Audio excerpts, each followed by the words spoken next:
খবর নির্ভরে শুরুতেই শহরের দুটো খুনের কথা বলতে হবে। এক যদি হয়ে থাকে পাল্লার কর্মী খুন, আর এক গতকাল 7 সকালে যখন কাটা মুন্ডু উদ্ধার হলো গলফ কিনে একটা ভ্যাটের মধ্যে থেকে, এবং দুটো খুনেরই কিনারা করা সম্ভব হয়েছে। তো এক এক করে আসা যাক। প্রথমে গলফ কিনে কাটা মুন্ডু পাওয়া গেল। মুন্ডু কার? কোনো মহিলা। কে এই মহিলা? কি তার পরিচয়? কিভাবে তাকে খুন করা হলো? কারা খুন করলো? সবার আগে জানা জরুরি এই মহিলা কে। অমিত রয়েছেন আমার সঙ্গে। অমিত, কে এই মহিলা? কলকাতা পুলিশ সূত্রে যেটা জানা যাচ্ছে যে দক্ষিণ 24 পরগনার পারুল গ্রামের বাসিন্দা খাদিজা বিবি, তারই বন্ধু পাওয়া গিয়েছে গতকাল গলফ ক্লাবের পেছনে, এবং ইতিমধ্যে তদন্ত তারা করা হচ্ছে, এসআইটি ফর্ম করা হয়েছে এবং তারই এক আত্মীয়কে গতকাল রাত থেকে জিজ্ঞাসাবাদ করা হচ্ছে কলকাতা পুলিশের তরফে। তবে প্রাথমিকভাবে মনে করা হচ্ছিল যে আতিউর লস্কর, যাকে ইতিমধ্যে আনা হয়েছে কালকে রাতে লালবাজারে, তাকে জিজ্ঞাসাবাদ করা হচ্ছে। প্রাথমিকভাবে মনে হচ্ছে যে প্রাথমিকভাবে পুলিশ মনে করছে যে এই খুনের নেপথ্যে তার হাত রয়েছে। তবে দীর্ঘ জিজ্ঞাসাবাদ পরে সে বিভিন্ন সময় বিভিন্ন কথা বলছেন, এবং তখনও তিনি দাবি করছেন যে এই মহিলা খুনের নেপথ্যে মহিলার স্বামী জাহাঙ্গীর জড়িত রয়েছে। ইতিমধ্যে পুলিশের তরফে জাহাঙ্গীরকে জিজ্ঞাসাবাদ করার প্রক্রিয়া কিন্তু ইতিমধ্যে শুরু করা হয়েছে, এবং জাহাঙ্গীরকে নিয়ে আসা হচ্ছে তার বাড়ি থেকে, এমনটা কিন্তু পুলিশ সূত্রে খবর। একটু বোঝার চেষ্টা করব এই যে খাতেজা বিবি মগরাহাটের বাসিন্দা, এই খাতেজা বিবির মগরাহাটের বাসিন্দা, কলকাতায় গলফ গ্রিনের পাশের ভ্যাটে তার মাথা এলো কিভাবে? এই জায়গাটাই তদন্তকারী আধিকারিকরাও কিন্তু তদন্ত করে দেখার চেষ্টা করছেন যে এই এলাকাতেই, রিজেন্ট পার্ক এলাকাতেই পরিচারিকার কাজ করছেন এই খাদিজা, এবং আতিউর বলে তার যে জামাইবাবুর কথা বলা হচ্ছে, সে এই এলাকাতে রং মিস্ত্রি বা রাজমিস্ত্রির বিভিন্ন কাজ করে থাকতেন। সেক্ষেত্রে যে জায়গা থেকে মাথা পাওয়া গিয়েছে সেই জায়গার আশেপাশে কিন্তু এখনো পর্যন্ত দেহ বা দেহাংশ কিন্তু পাওয়া যায়নি। তাহলে দেহাংশ একটা বিষয় তো স্পষ্ট হলো যে ইনি পরিচারিকার কাজ করতেন, এবং তিনি টালিগঞ্জ এলাকায় এই চত্বরে তিনি পরিচারিকার কাজ করতেন। সেই জন্য হয়তো সেদিন সকালেও এসেছিলেন। তারপর কেউ বা কারা তাকে খুন করে গলা কেটে পাঠিয়ে দিয়েছে। আমার কথা হচ্ছে আতিউর রহমান কেন, পুলিশ কেন সন্দেহ করছে? আতিউর রহমানের নাম কোথা থেকে প্রথম উঠে এলো? দেখো, যে জায়গাতে মাথা পাওয়া যাচ্ছে, যে ভ্যাট সংলগ্ন এলাকার একটি ক্লোজ থাকে ক্যামেরা ফুটেজ থেকে আতিউরের গতিবিধি পাওয়া যায় একদম ভোর রাতে। সেক্ষেত্রে পুলিশের সেখান থেকে সন্দেহ দানা পাবে। এরপরেই সেই ফুটেজ কলকাতা পুলিশের বিভিন্ন থানাতে থেকে যেমন পাঠানো হয়েছিল, একই সঙ্গে Baruipur police district, diamond Harbour police district, Barasat, Barrackpore, Howrah commissionerate, এই সমস্ত জায়গায় পাঠানো হয় সেই ফুটেজ, এবং সেই ফুটেজ দেখে ডায়মন্ড হারবার পিডি থেকে চিহ্নিত করা হয় যে এই ব্যক্তি ডায়মন্ড হারবার পুলিশ ডিস্ট্রিক্টের মগরাহাটের বাসক পঞ্চগ্রামের বাসিন্দা। সেই জায়গা থেকে আতাউর বা আতিপুরের নম্বর ট্রেস করা হয় পুলিশের তরফে। তারপর নম্বর যখন টাওয়ার লোকেশন ট্র্যাক করা হয়, তখন দেখা যাচ্ছে যে এই আতাউরের টাওয়ার লোকেশন ভ্যাট সংলগ্ন এলাকায় পাওয়া যাচ্ছে একদম ভোরবেলা, ভোর রাতে একদম বলা যেতে পারে। এই জায়গা থেকে পুলিশের সন্দেহ হয়। এরপরই কালকেই এসআইটি ফর্ম করা হয়েছে কলকাতা পুলিশের তরফে। এসআইটি টিমের প্রতিনিধিরা পৌঁছে যান সেই আতিউরের গ্রামে, এবং সেখান থেকে তাকে ডিটেইন করে কলকাতা নিয়ে আসা হয় এবং জিজ্ঞাসাবাদ করা হচ্ছে। কিন্তু জিজ্ঞাসাবাদ পর্বে কিন্তু বিভিন্ন সময় বিভিন্ন কথা সে বলছে। কখনো যেটা পুলিশ সূত্রে যেটা জানা যাচ্ছে, কখনো সে জাহাঙ্গীরের দিকে দোষটা পাচ্ছেন যে মহিলার স্বামী মহিলাকে খুন করেছেন, আবার কখনো অন্য কথা বলছেন। কিন্তু দেহ কোথায় রয়েছে বা দেহাংশ বাকি কোথায় রয়েছে, মুখ খোলেনি আতাউর, যে এখনো তেমন কোনো সূত্র দেয়নি যে সূত্র থেকে নিশ্চিত হতে পারে পুলিশ এই ঘটনা কিভাবে ঘটেছে। কিন্তু একটা বিষয় তো পুলিশের পক্ষে জানা সম্ভব, এবং পুলিশ নিশ্চয়ই জেনেছে। আমরা কি জানতে পারছি অমিত, যে কিভাবে কখন খুন করা হয়েছিল? ময়নাতদন্তের যে রিপোর্ট, প্রাথমিক ওপিনিয়ন বা প্রাথমিক যে অনুসন্ধান সামনে এসছে পুলিশের হাতে, মহিলার প্রথমে মাথায় আঘাত করা হয় এবং ব্লান্ট ওয়েপন অর্থাৎ মোটা কোনো বস্তু দিয়ে তার মাথায় আঘাত করা হয়। তারপর তাকে শ্বাসরোধ করে খুন করা হয়, এবং খুন করার পরে তার গলা কাটা হয়েছে। তো ধারালো কোনো অস্ত্র, বা যেহেতু রাজমিস্ত্রি বা রং মিস্ত্রি কাজ করতো, তাদের কাছে এইরকম ধরনের কোনো অস্ত্র কাটারি ছিল, এই সমস্ত কাটারি ব্যবহার করে কিন্তু গলা কাটা হয়। এটা প্রাথমিকভাবে কিন্তু নিশ্চিত হতে পেরেছে। এবং ময়নাতদন্তের যারা বিশেষজ্ঞ রয়েছেন তারা যেটা বলছেন যে পোস্টমর্টেম গলা কাটা, অর্থাৎ মৃত্যু হবার পর গলা কাটা হয়। তবে যদিও মৃত্যুর কারণ হিসেবে বলা হচ্ছে যে শ্বাসরোধ করে খুন করা হয় এবং শ্বাসরোধ করে খুন করার আগে মহিলার মাথায় গান ওয়েপন বা এখনো পর্যন্ত জিজ্ঞাসাবাদে দেহের বাকি অংশ কোথায় রয়েছে তা পুলিশের কাছে এখনো স্পষ্ট হয়নি। তারা জানার চেষ্টা করছে যে দেহ কোথায়, আদৌ কি রিজেন্ট পার্ক থানা এলাকাতে কোথাও খুন করে সেখানে মুন্ডু রেখে দেহ অন্য কোথাও সরিয়ে ফেলা হয়েছে, নাকি বাইরে কোথাও খুন করে, যেহেতু এই এলাকা আতাউরেরও কিন্তু পরিচিত ওই এলাকা, সেই জন্য যেহেতু সেখানে বিভিন্ন সময় ওই এলাকার লোকেদের সঙ্গে পুলিশ কথা বলে যেটা জানতে পেরেছে বিভিন্ন বাড়িতে রঙের কাজ বা রাজমিস্ত্রি কাজের সঙ্গে সে যুক্ত ছিল। সেক্ষেত্রে এলাকা ভীষণভাবে ওয়াকিবহাল হওয়ার কারণে সে মুন্ডু এনে বা মাথাটি এনে ওখানে ফেলে দিয়েছে কিনা এই বিষয়টা কিন্তু এখনো পর্যন্ত স্পষ্ট হয়নি। সেই জায়গাটার ক্ষেত্রে কিন্তু জিজ্ঞাসাবাদ করা হচ্ছে এবং যেটা বলা হচ্ছে পুলিশ সূত্রে যে জিজ্ঞাসাবাদের বিভিন্ন সময় বিভিন্ন কথা সে এখনো বলে যাচ্ছে। আমি খুব সংক্ষেপে একটা বিষয় জানতে চাইবো। প্রথমত, এই ধরনের একটা কাজ করতে গেলে দিনের বেলায় সকলের সামনে করতে গেলে একটু সমস্যা আছে, সেক্ষেত্রে রাতের অন্ধকারই বেছে নেবে এতটাই, এটাই স্বাভাবিক। কারণ প্রথমে খুনের পর তারপরে দেহ লোপাট করা, মুন্ডু আলাদা করে নিয়ে গিয়ে ভেটে ফেলা, কিন্তু পরিচারিকার কাজ করতেন উনি, তাহলে তো উনি দিনের বেলা বা ভোরবেলায় তিনি চলে আসতেন কলকাতায়। টাইমিং সম্পর্কে জানা যাচ্ছে ঠিক কোন সময় খুন হয়েছে? দেখো, খুনের সময় এখনো পর্যন্ত যারা ময়নাতদন্তের এক্সপার্ট যারা রয়েছেন তারা যেটা মনে করছেন যে ময়নাতদন্ত করার 18 থেকে 19 ঘন্টা আগে খুনের ঘটনা ঘটে, অর্থাৎ মানে গতকাল ভোরবেলা যেহেতু মাথার মুন্ডটি পাওয়া যায় সেটা তার আগের দিন রাতে বা সন্ধ্যের পর এই খুনের ঘটনা হয়ে থাকতে পারে। কারণ সেখানে তাজা রক্ত বা ব্লাড স্টেন কিন্তু পাওয়া গেছে মুন্ডর সাথে, সেক্ষেত্রে তাজা রক্ত কিন্তু উপস্থিতি ছিল।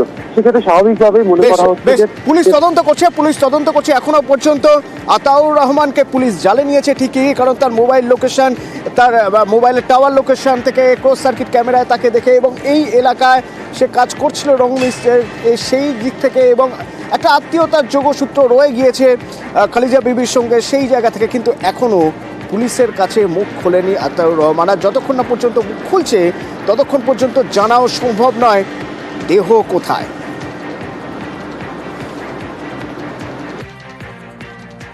প্রতিদিন যেরকম কাজে যায়, বৃহস্পতিবারও কাজে গিয়েছে, তা কাজে গিয়ে 5টা 6টা বেজে যাচ্ছে, কাজে আসছে না।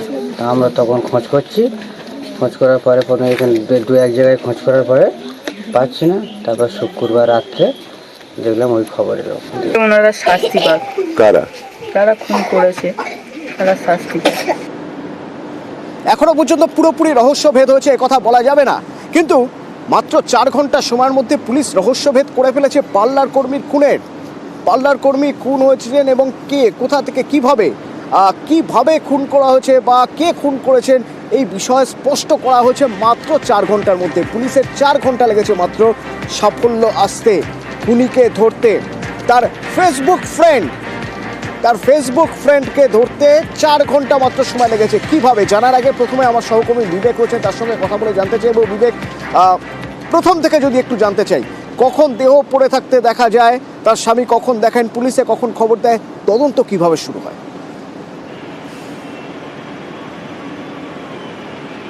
দেখো, পুলিশ সূত্রে আমরা যেটা জানতে পারছি, কেষ্টপুরের রবীন্দ্রপল্লী এলাকার যে ঘরে বা যে বাড়িটিতে এই ঘটনাটি ঘটেছে সেই বাড়িরই বাসিন্দা। 7-8 মাস আগেই তারা এই বাড়ির 3 তলার উপরে একটি 1 BHK ফ্ল্যাট সেটি কিনে তারা এসেছিলেন এবং সেখানেই গতকাল সকাল 9:30 নাগাদ এই যে মৃতা, অর্থাৎ খুন হয়েছেন অভিষিক্তা দে সাহা, তার হাজব্যান্ড বুদ্ধদেব সাহা, তিনি কিন্তু সকাল 9:30 নাগাদ অফিসে চলে যান।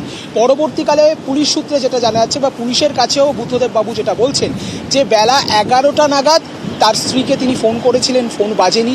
12টার পর থেকে কন্টিনিউয়াসলি তিনি ফোন করেছেন, তখনও বাজেনি। পরবর্তীকালে 8টার সময় তিনি বাড়িতে আসেন। ঘরের 2টি চাবি ছিল, একটি চাবি তার স্ত্রীর কাছে থাকতো, অর্থাৎ মৃতার কাছে থাকতো, এবং অপরটি তার নিজের কাছে ছিল। এবং সেই চাবি দিয়ে তিনি এসে ঘর খুলে দেখেন ঘরের মধ্যে তার স্ত্রীর দেহ পড়ে রয়েছে। তিনি তৎক্ষণাৎ 8:30টার সময় বাগুইআটি থানাতে এই গোটা বিষয়টি জানান। বাগুইআটি থানার পুলিশ তারা আসেন, তারা গোটা এলাকাটিতে রীতিমতো তদন্ত করে দেখেন। এলাকার CCTV ফুটেজ থেকে শুরু করে একাধিক বিষয় খতিয়ে দেখেন। এই যে মহিলা, সঙ্গে থাকো, প্রতিবেশীরা কি বলছেন, পরিবারের লোক কি বলছেন, একবার শুনবো। ডিউটি পালনে কোন কাজে গেছিল, আমার ছেলে বলো মা তুমি ঘরে এসে দেখো, মা তুমি শিগগিরই আসো, আমার কাছে কেউ নেই, একা একা আমি এসেছি, দেখো কি অবস্থা ঘরে ঝুলছে। উদ্ধার হয়েছে বললো কি ঝুলছে না কি বললো। আগে কাজ করতে এখানে বাবুয়াটিতে বিউটি পার্লারে চাকরি করতে, তারপরে কোনো কি ট্রান্সফার হয়ে গেছে, উড়িষ্যাতে কাজ করতো। এই 15 দিন অন্তর আসে। কে কে থাকতো এই বাড়িটাতে? ওরা স্বামী স্ত্রী দুইজনই থাকতো। ওনাদের কোনো বাচ্চা ছিল? ছিল একটা সেও বাচ্চা। কি এখানেই থাকে? না, আচ্ছা, কখনো কোনো চিল্লামিল্লি, চিৎকার, কোনো সারা শব্দ কিছু পাইনি। কখনো কোনো এদের মধ্যে অশান্তিরও কোনো খবর না। বাইরের কাউকে আসতে দেখতেনি ফ্ল্যাটে? না, আমরা তো কিছুই টের পাইনি। ওই যাত্রী যখন লোক নিচে কথা বলছে তখন বুঝলাম যে কিছু একটা ঘটেছে। আশেপাশে লোকজনের সাথে কথাবার্তা বলতো না নিজেদের মতোই থাকতো? ওরা নিজেদের মতোই থাকতো, আমাদের সাথে তো তেমন কথা। কখনো অস্বাভাবিক কিছু দেখেননি? না, কিছু দেখিনি। এমনি রাস্তায় দেখতাম ওনাকে। আচ্ছা, মানে কার সাথে দেখতেন? ওনার বরের সঙ্গেই দেখতাম। এই গাড়ি ঠাড়িতে গেত, এই ছাদে দেখতাম দুজনে গল্প টল্প করতো। হ্যাঁ হ্যাঁ, চিনি মানে ওই থাকে এখানে ব্যাস অতটাই, এছাড়া কোনো কথাবার্তা কিছু নেই। কিছুই জানতাম না, কোনো কথাই বলেন উনি। ওনার বর কি করে, উনি কি করে কিছু জানেন। এটা জানি যে নতুন ঘর কিনেছে এখানে, ব্যাস এতটাই জানি। কতদিন আগে কিনেছে কিছু জানেন? 7-8 মাস আগে। কিছু জানতে পারিনি, আমরা তো বাড়িতে ছিলাম, দিদি নিচে থাকে, তো স্কুটির আওয়াজটা পেয়েছে। তারপর আমি যখন নামলাম তখন দেখি পুলিশ। আমি এত পুলিশ কেন, কি হয়েছে, কি ব্যাপার, তখন জানতে পারি যে এরকম মার্ডার হয়েছে। বিবেক, এই ঘটনায় খুনি হিসেবে কৌশিক সাহাকে গ্রেপ্তার করেছে পুলিশ। এই কৌশিক সাহাকে পুলিশ পেল কোথা থেকে, মানে কোথা থেকে কৌশিক সাহার নামটা উঠে এলো, কিভাবে কিনারা হলো?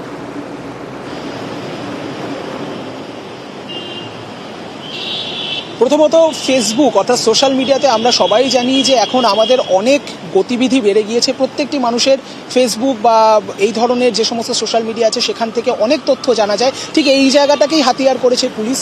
সেখান থেকেই জানতে পারা যায় যে এই কৌশিক সাহা, যে কিনা দমদম নাগেরবাজার এলাকার বাসিন্দা, তার সাথে বেশ কিছু হৃদ্যতা বা বেশ কিছু সখ্যতা রয়েছে।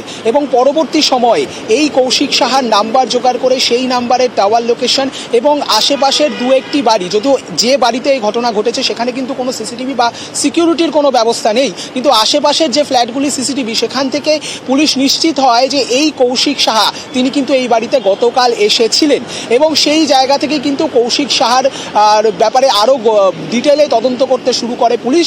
এবং কৌশিক সাহা, যে কিনা পেশায় একটি বাইক ইন্স্যুরেন্স কোম্পানিতে কাজ করে এমনটাই কিন্তু আমরা জানতে পারছি, তাকে কিন্তু প্রাথমিকভাবে আটক করে পুলিশ। এবং পুলিশ সূত্রে যেটা দাবি যে জেরাতে নিজের হাতে রীতিমতো শ্বাসরোধ করে খুন করার ঘটনা, সেটা কিন্তু কার্যত স্বীকার করে নিয়েছে এই ধৃত কৌশিক সাহা। এবং আরও একটা বিস্ফোরক দাবি সে করেছে, যদিও পুলিশ এখন গোটা বিষয়টাতে তদন্ত করছে, কিন্তু যে বিস্ফোরক দাবি সে করেছে যে কালীঘাটে নাকি এই অভিষিক্তার সঙ্গে তার একটি বিয়ে হয়েছিল। যদিও সেটা পুলিশের দাবি যে সেটা লিগাল নয়, কারণ অলরেডি 7 বছর ধরে এই অভিষিক্তা সে কিন্তু বিবাহিত, তার 3 বছরের একটি সন্তান রয়েছে এবং অভিষেক এবং বুদ্ধদেবের বিয়ে হয়েছে 7 বছর হয়েছে।